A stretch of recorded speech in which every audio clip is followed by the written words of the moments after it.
hope. So I wanted to look at the past and look at the future by really looking at the organisations in a way and using that as a bit of a metaphor for the changes and the things that have happened in the past in the catchment industry and with the RBMS and also with myself, I suppose. So thanks for the opportunity to do this. Unfortunately, I'm not an academic. I haven't given lectures a lot, but like Sandra, and I was going to try to draw an analogy with dinosaurs and Cretaceous periods and whatever, but I decided that that was very fraught with danger and that I'd just go with something very simple. And so what I have is a few eras, and they sort of partly relate down the bottom there with my early days and also what's happening to RBMS up there. And then try to look at the organisations that occurred. So in the early days, the 1980s, I was in South Australia, and there was, and Sandra's already talked about this, there was a water supply department in South Australia, there was an environment department. There was actually a park service, I think, at the time, and an agriculture department. I don't think there was much else, I can't remember that. But there was very little integration between those organisations. It was very conservative sort of management. It was always site-based as well. So, you looked at this national park or this river, you didn't look at anything on a catchment basis at all.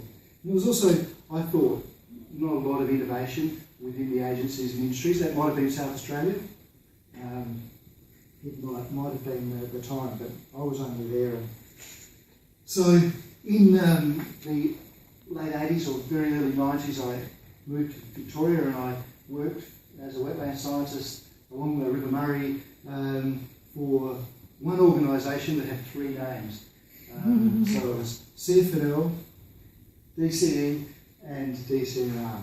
And at about that time, or in fact the late 80s or the mid 80s, RBMS started. I went to my first RBMS event in the late 80s, I think, and it was held up on Mount Buffalo. Someone will tell me the year, 88? Was it? I can't remember the year. It was leading up to the Water Act of 1989, so it would have been 88. Yeah, it was 88. So, because I was in South Australia at the time, I travelled all the way over to Mount Buffalo to come to this because it was seen as this huge innovation, and it was very much promoted as that across Australia. And so they were early days for us. And I came to work for this department called Conservation Forests and Lands.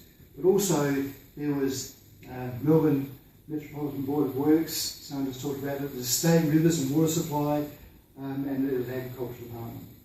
CFNL was a very unusual organisation. I worked for them for 3 years. They were the predecessor to the current DEPI, but you'll see that's gone through lots of changes as well. But they had lots of different parts of their organisation, but they were very much worked in silos. They didn't talk even amongst themselves. In fact, the name from the Fisheyes, which I knew at the time, who worked in Shepparton, where I ended up being based, they actually called the department, Conservation Forests and Lands, clear felling and logging.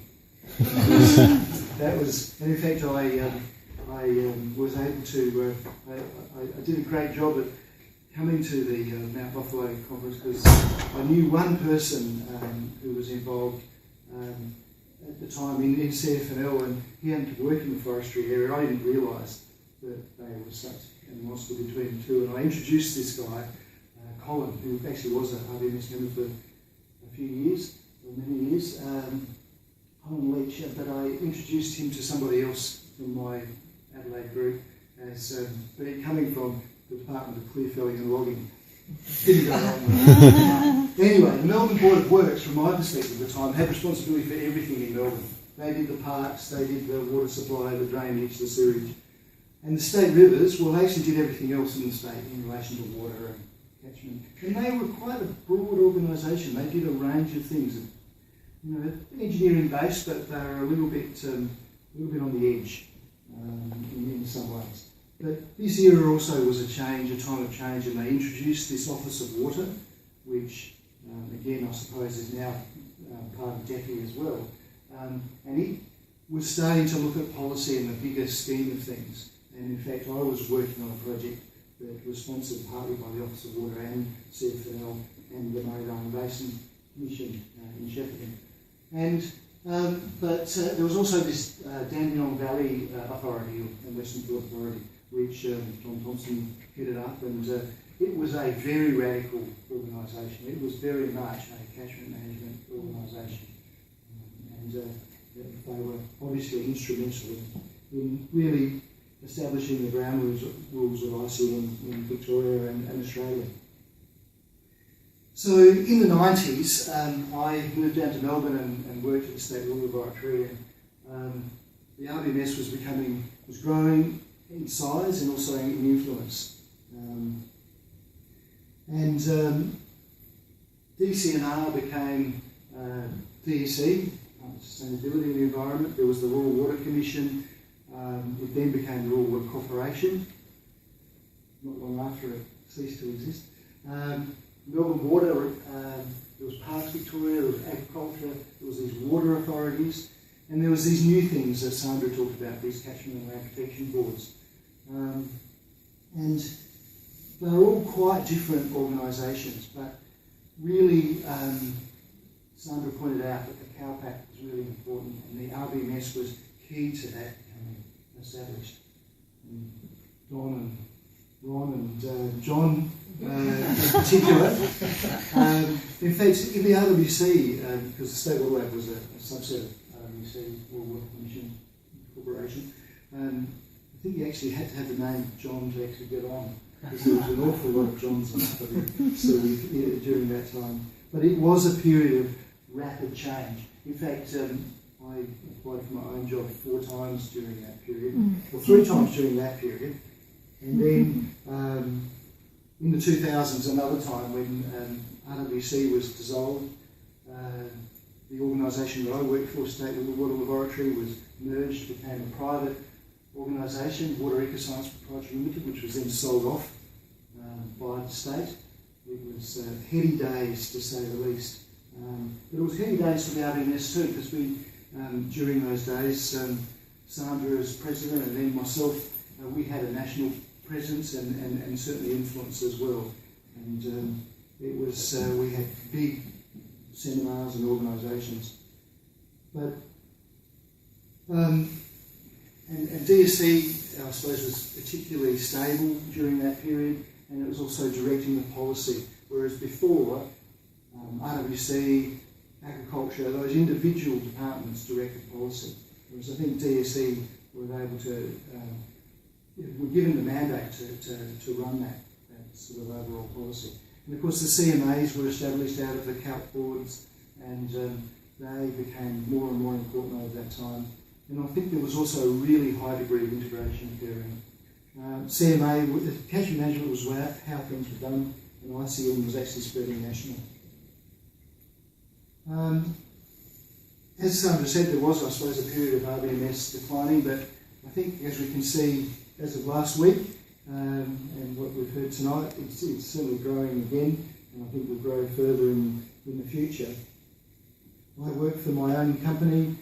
We have DEPI, last week we had DEPI, Melbourne Water, Water Authority, CMAs, EPA, and DEPI, I suppose, is again continuing that integration. It has agriculture in it.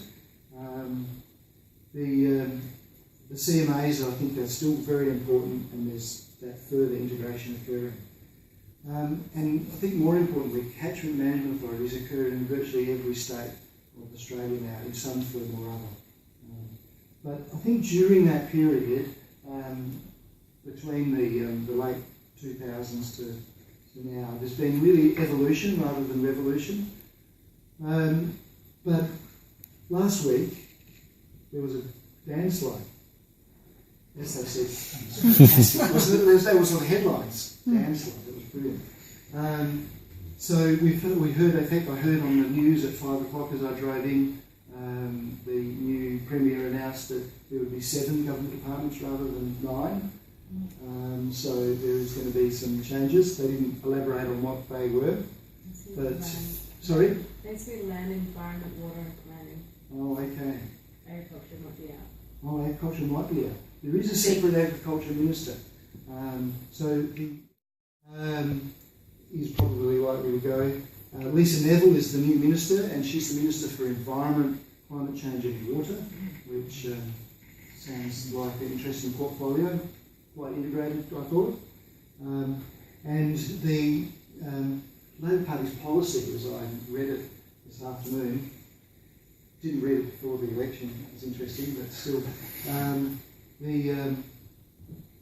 they have a policy on healthy catchments and water, but they do seem to be pretty much, going along with what's happened in the past, steady as she goes. Although there were some interesting initiatives, the riparian zone initiative, which I didn't list, but there was a new Marine and Coastal Act, a Yarra Protection Act, which is going to be developed, a major inquiry into EPA, which will be interesting to see what that means, partly because of the Morwell mine fires, but I think they've actually identified a number of other issues that they were concerned about before the election.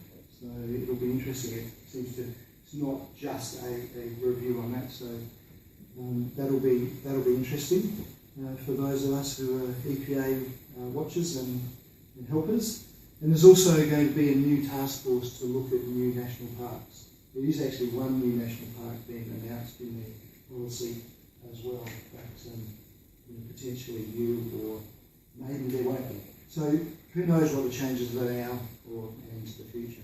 But RBNS has certainly had a role in that, and Sandra mentioned, and in fact also Jesse and Marty as well mentioned about the ICM Foundation as the short firm, and I think that was a very important thing that the Society was able to get up and going and running. I've been pleased to be involved with that. We've been successful with the two last ASM conferences at making a surplus at both of those, and be able to add to the fine work that Ron and Don in particular had done in establishing the initial funds for the foundation. And so we hope as the foundation to be able to continue to support various initiatives that the RBNS in particular puts up in terms of supporting the whole river basin's industry, I suppose, in terms of its professional development and promoting ICM as a way of going.